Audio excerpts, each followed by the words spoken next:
前2集我们拆解2段雍正权斗核心史实。第1集深挖雍正晚年常年服食炼丹药丸，最终七窍流血离奇暴毙的一手史料。第2集完整还原雍正登基后4年连环清算布局，细说8阿哥胤祀9阿哥胤匪沦为阿奇娜、塞斯黑，在囚牢饱受身心双重折磨，凄凉亡故的全过程。今天这支影片作为雍正9子夺嫡3部曲收尾篇，补全大多数影视剧刻意忽略的关键伏笔，同样依附八爷党参与储位争夺，为何八爷9爷落得死鸡囚笼的下场，唯有10阿哥胤仅遭削爵圈禁，熬过13年牢狱岁月。等到乾隆登基顺利出府安享晚年，成为八爷党核心成员里唯一善终的皇子。多数清宫影视只把10阿哥刻画成头脑简单行事粗鲁的配角，却刻意避开他背后庞大的钮祜禄勋贵势力。胤生母是康熙朝温圻贵妃钮祜禄氏，贵妃的亲生父亲便是康熙初年4大辅政大臣鄂必龙，孝昭仁皇后更是胤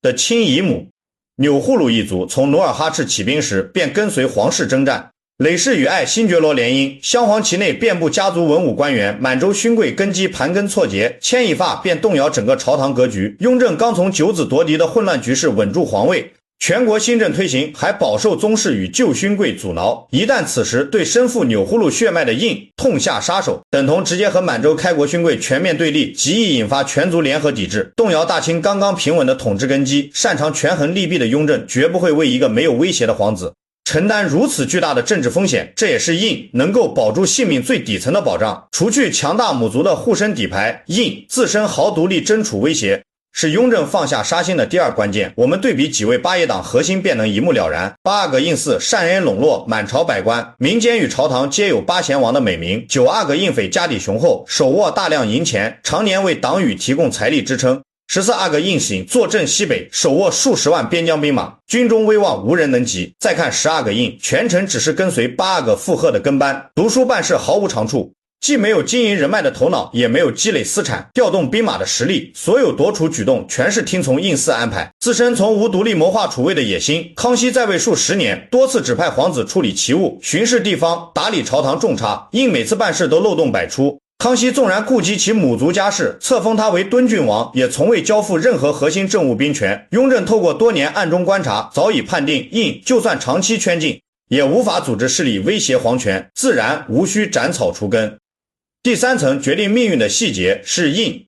被圈禁后彻底收敛锋芒，安分顺从的处事态度。雍正元年，朝廷下旨让胤护送蒙古活佛灵柩返回喀尔喀部落。胤一开始托病推辞差事，私自滞留张家口，文书中使用雍正新君4字，犯下轻视皇权的大不敬罪，这也是后来雍正削去他郡王爵位，将其居家圈禁的直接缘由。可在被正式收押之后，胤不再像胤祀、胤妃一般暗中联络旧部，私传密信，持续和帝王对抗。长达13年的圈禁岁月里，他安垒封闭府邸的生活，从不暗中勾连宗室族人，也不会私下向侍卫吐露心中不满。面对朝廷派驻的监视人员，始终维持低调顺从的姿态，没有留下任何能让雍正加重处罚的把柄。反观胤祀、胤妃，即便早已被剥夺官职、拆分所有党羽，依旧暗中往来通信，始终不愿臣服认罪，直接断绝了雍正留他们活命的念头。3重条件叠加之下，雍正最终只剥夺胤全部郡王爵位，限制他的人身自由，始终没有下达赐死旨意，也没有像对待胤祀、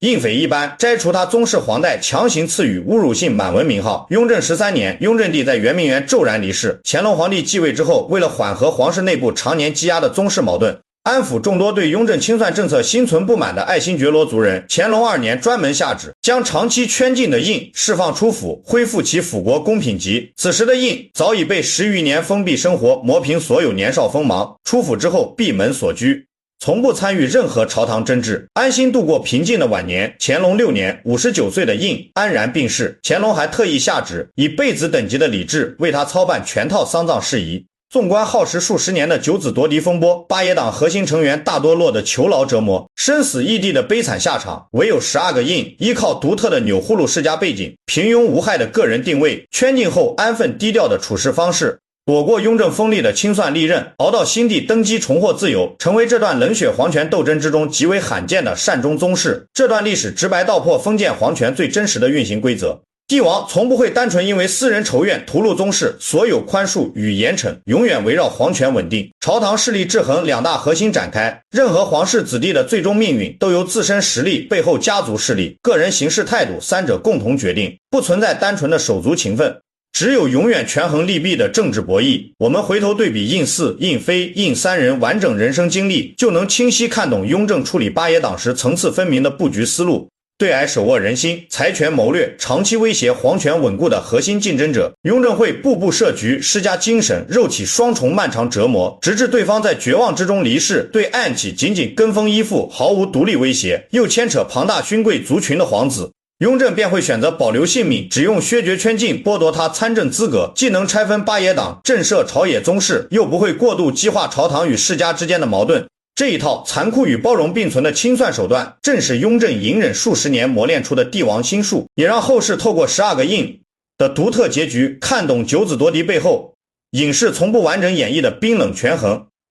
很多观众看完清宫影视剧，都会简单认定雍正天性残酷，对亲手足毫无半分情谊，却忽略每一次处罚背后层层叠加的政治考量，应得以活命的完整缘由，刚好打破大众对雍正清算八爷党的单一刻板印象，看清帝王所有决策背后理性至上的权力算计。不论是加封胤4为连亲王的明升暗降，分批外放拆分八爷党党羽的分布策略，还是针对不同皇子轻重差异极大的惩处方式，每一步操作都经过长时间观察与权衡，不存在任何一时冲动的举动。看似无足轻重的12个印，恰好成为窥探雍正制衡手段、满洲勋贵朝堂格局、九子夺嫡完整脉络的关键切入点，也为这段清代皇室权斗历史增添一层充满现实色彩的冷知识细节，告诉我们，在至高无上的皇权面前，单纯的手足血脉从来无法左右帝王决定，只有实力、家世、自身形势共同构成的生存底线，才能在残酷的储位争夺落幕后，为自己换来一条得以善终的生路。本系列完整3集回顾，第一篇雍正暴毙真相，正史不敢写的丹药毒杀；